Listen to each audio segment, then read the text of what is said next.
እመቤታችን ለሁላችን በሕይወታችን ቀድማ ትገኝልን። እሷ ቀድማ ጓዳ ውስጥ ነው የምትገባው።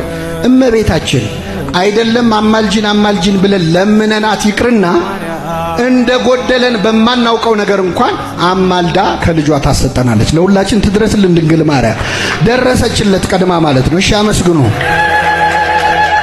የወይን ጠጁ ምን ባለ ጊዜ አረ ጠጅ የለም ብለው ሰዎች ባጨበጨቡ ጊዜ አይልም። አረ ጠጅ አምጡልን ባሉ ጊዜ አይልም። ማለቁ ራሱ አልተሰማም።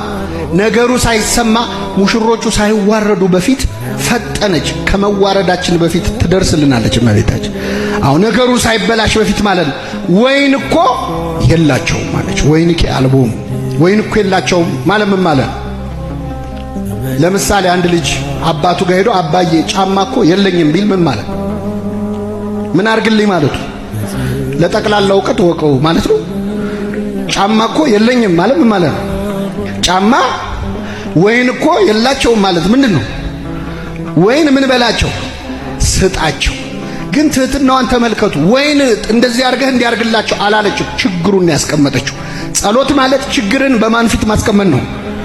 እኛ ችግራችን አይደለም የምናስቀምጠው፣ ፕሮፖዛል ነው የምናቀርበው ለእግዚአብሔር። ስንጸልይ ጌታ ሆይ ይሄ ችግር አለብኝ ብለን አይደለም እንናገረው። ይሄንን እንዲያርገፍተው በጀት ሁሉ እናስገባለን። እግዚአብሔር ይሄንን ሁሉ አርግለ። እግዚአብሔር አማካሪ አይፈልግም። ወይን እኮ የላቸውም ብላ የሙሽሮቹን ችግር ልጇ ፊት አስቀመጠችው። የሁላችንን ችግር በልጇ ፊት ታቀርበለን። ወይን እኮ የላቸውም። እኛ ምንድነው የሌለን? እስቲ ድንግል ማርያም አሁን መናገር ብትፈልግ እነሱ ወይንን የሌላቸው፣ ሰላም እኮ የላቸውም፣ ጤና እኮ የላቸውም፣ ፍቅር እኮ የላቸውም። ብዙ ነው ልመና፣ ርዕሱ ይቀያየራል። ድንግል ማርያም እንዲህ እኮ የላቸውም ትላለች። የጸሎት ርዕሷ ነው እንጂ ይሄ ብቸኛ ጸሎቷ አይደለም። ወይን እኮ የላቸውም አለችው። ልክ ይህን ስትለው አንቺ ሴት፣ አንቺ ምን? አንቺ ሴት ካንቺ ጋር ምን አለኝ? ጊዜ ገና አልደረሰም ማለት። አንቺ ምንድን ያለ? አንቺ ሴት። አቤት! በዚህ ቃል ብዙ ሰዎች ተሰናከሉ። ድንግል ማርያምን ይኸው አንቺ ሴት እኮ ነው ያላት እሱ። እናቴ መቻላት ይላል። ለምንድን ነው አንቺ ሴት ያለው? በመጀመሪያ እናቴ አላላትም። እናቴ ያለባት ቦታ ያሳዩን የሚሉ ሰዎች አሉ። ይሄ በጣም ያስቃል። ድሮ አባቴ ሌላ ተችቶ ወልደዋለች አይደል? እናቱ ነች።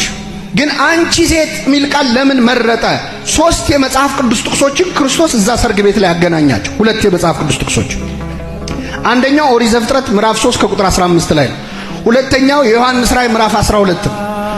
ሁለቱ ጥቅሶች መጥተው ቃና ዘገሊላ ላይ ተተረጎሙ። ሶስተኛው ጥቅስ ደግሞ የዮሐንስ ወንጌል ምዕራፍ 20 ላይ መስቀል ላይ የተናገረው ነው። ሴት የሚለው ንግግር ማለት ነው። የመጀመሪያው ኦሪት ዘፍጥረት ምዕራፍ 3 ከቁጥር 15 ላይ በአንተና በሴቲቱ በዘርህና በዘሯ መሃል ጠላትነትን አደርጋለሁ፣ እሱ ራስህን ይቀጠቅጣል፣ አንተ ሰኮናውን ትቀጠቅጣለህ ተብሎ ስለ ዲያብሎስ እና ስለ ሔዋን የተነገረ ነው። የሔዋን ዘር የተባለች ድንግል ማርያም ነች። ሴቲቱ የተባለች እመቤታችን ነች። ዘሯ የተባለ ክርስቶስ ነው።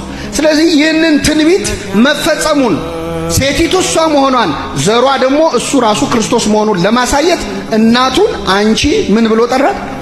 አንቺ ሴት አላት። የዘፍጥረት 3:15 ሴት እናቱ እሷ መሆኗን አሳየን። አንድ በ ይህንን ቃል መች ደገመው? መስቀል ላይ እያለቀሰች ቆማ ሲያት አንቺ ሴት እነሆ ልጅሽ አላት። አንቺ ምን? አንቺ ሴት። ተቆጥቷት ነው የሚሉ ሰዎች መስቀል ላይ ለምን ይቆጣታልሽ? ሰርግ ቤት ሲሆን መስቀል ላይ ለምን ይቆጣታል? ሴት የሚለው ይህ ስም አስቀድሞ ትንቢት የተነገረለት ስም ስለሆነ ነው። ዮሐንስ ራእይ ምዕራፍ 12 ላይ ደግሞ በግልጽ ተጽፏል።